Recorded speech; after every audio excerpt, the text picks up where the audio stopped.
Our next guest is the San Diego County Director at the Center for Employment Opportunities. Please welcome to the show for the first time, Robert Smith. He's here, Mr. Smith. Thank you you. made it. Robert Smith, I've been telling everybody about all these years. Welcome to the show. Thank you. Thank you for being here. You do some great work. We want to tell people about it today. And so first of all, it's not just about getting people jobs, it's about getting certain people jobs, right? CEO. Tell us about CEO. So Center for Employment Opportunities originally started in the 1970s. We were part of a project with the Vera Institute of Justice. And in 1994, we branched off and became our own 501c3.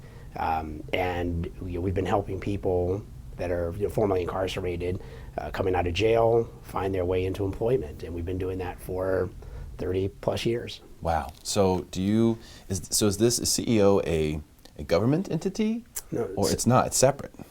Yes, CEO is a nonprofit organization. Nonprofit organization, but you work for the government. No, Yes, I worked exclusively for Center for Employment Opportunities. Okay. Yeah. So this is a nonprofit organization that probably gets some grants and things like that from the government, I imagine, but probably gets funding from all sorts of places.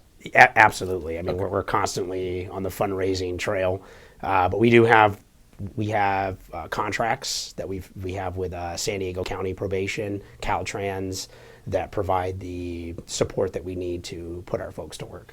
And so the first thing I want to do is address what some people might be thinking right now, like why is there a nonprofit organization that's designed to help people who are getting out of prison get jobs and not an organization to help people who aren't getting out of prison get jobs? Well, there are, by the way. We're just not interviewing them today. So just so you know, this is extremely important because when someone does go to prison, the whole system has just gotten crazy. I mean, it really has. Have you seen this documentary on Netflix, Making a Murderer, about the guy up in Wisconsin? Yes. Have you seen it? I haven't seen it, but I've heard all about it. I've seen all of the... I don't even know if I should tell you to watch it. So I've heard it's very one-sided. It's crazy. Yeah. What happens and what unfortunately in the legal system happens now, which our forefathers fought so hard to make not happen, is that people are guilty until proven innocent. And then of course that guilt never leaves them. Right. So someone might go to prison for 3 or 4 years for a crime. And during 3 or 4 years, having 3 or 4 years to think about it, do I ever want to come back to this place? Chances are most of those people I imagine are like, no way, okay? But they're forever that guy that they were at their worst moment. It's like frozen in time.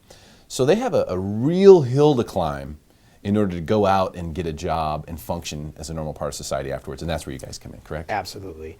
Our mission is to provide employment services, immediate employment services for those that are exiting the system. And the guy that you mentioned that's coming out from doing 3 years, absolutely. He's stigmatized in the workforce. What did you do wrong? He has to answer that question. For us, our business model is very different than a lot of social service organizations that are just helping people find jobs. We're actually the employer of record. So for this year, we will employ 400 formerly incarcerated individuals. So we've taken that first step for employers. We put them on our payroll. We cut payroll checks every day for them. We're using work as that incentive to help them remain engaged and stay out of the system. Right, stay out of the system. That's super key because we have more people incarcerated in the United States than any other country. Any other country. Right, and it's by quite a bit. It's not like a close race. Hugely disproportionate. Yeah, it's a crazy thing. I mean, it really is. And the guilty until proven innocent thing is like something I could go on a whole tangent on. Don't let me forget one of these days to do that. But I'll come back for that show. Okay, you want to come back for that show? But when it comes to the work that you're doing, you're trying to take people legitimately who want to get back in and just live a normal life. I mean, that's the thing that we don't realize is when someone does something wrong and they have a chance to think about it and they just want to live a normal life, there really has to be an extra nudge to give them that opportunity because they could very easily get discouraged, absolutely, become angry, and then have essentially no choice but to resort back to crime. So I want to talk about what your sort of mission is and what some of the things you guys are accomplishing with these people because ultimately it's making San Diego County a better place. Absolutely. Right? Yes. So our mission is to provide immediate, effective, comprehensive employment services for any formerly incarcerated person. Over our time here, we opened our doors here in San Diego in 2011. for a number of years now, we have been going through an external evaluation that proves that we have a 22% reduction in recidivism.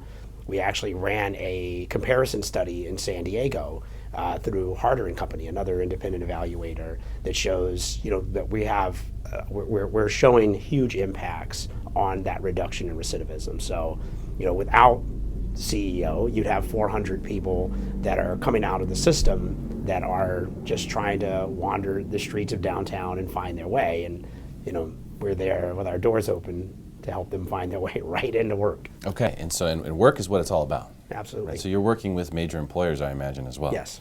To say, hey, would you be willing to help us place some of these people? What are the challenges that, because I'm thinking about two different types of people here, people who want to help this cause and also people who might need your help, or someone who might know someone who needs your help. What are the challenges that they face and then therefore you all face in trying to get them jobs, the biggest problems? So on the employer side, Yeah.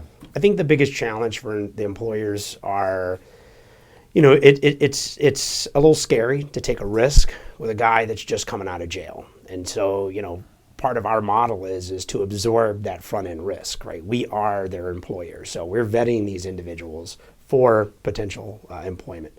For the employer that's looking to help and be a part of that solution, we provide 12 months of support, post their placement.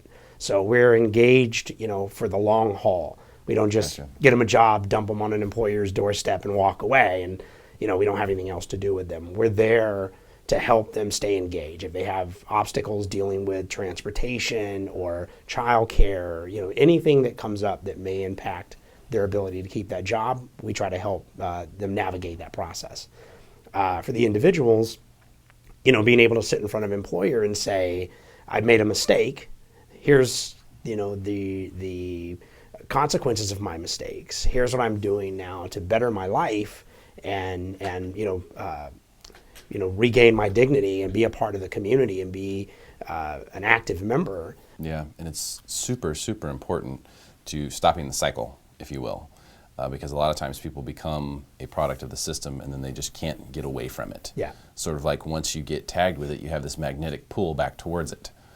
And so you really have to go out of your way to be a good citizen. Yes, and that can absolutely. be very difficult if you don't have a job. Yeah, and it's if you look at it in their investment, right? They've invested a lot of time in perfecting their craft, and maybe their craft is what got them in trouble. Yeah. Now they have to kind of reinvent themselves sometimes, and investing that kind of time on the outside, it's very different. I mean, you have to think differently, you have to act differently, you have to respond to situations differently, and that's what we try to do through our life skills model, is teach them how to respond appropriately to these types of things that may come up in their everyday life. Either they have a difficult boss, or they're living in some sort of transitional housing, and dealing with just the stuff. Yeah, on a daily even with basis. your help, it's not going to be just It's not easy. a slippery road right down to success. They're it's still going to not have to easy. work hard.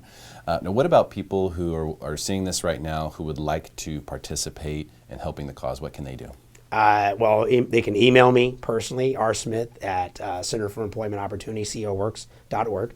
And if you want to come down to the office, meet one-on-one, we'd love to have you, 450 A Street, Unit 300. Give us a call, 619-684-4810. We can definitely help you in that cause. Thanks for all the great work you're doing, Robert. Really appreciate your time today. Thanks. For being on the show. Stick around for more Smarter San Diego TV, where we guarantee to make you smarter than everyone else, commercial free.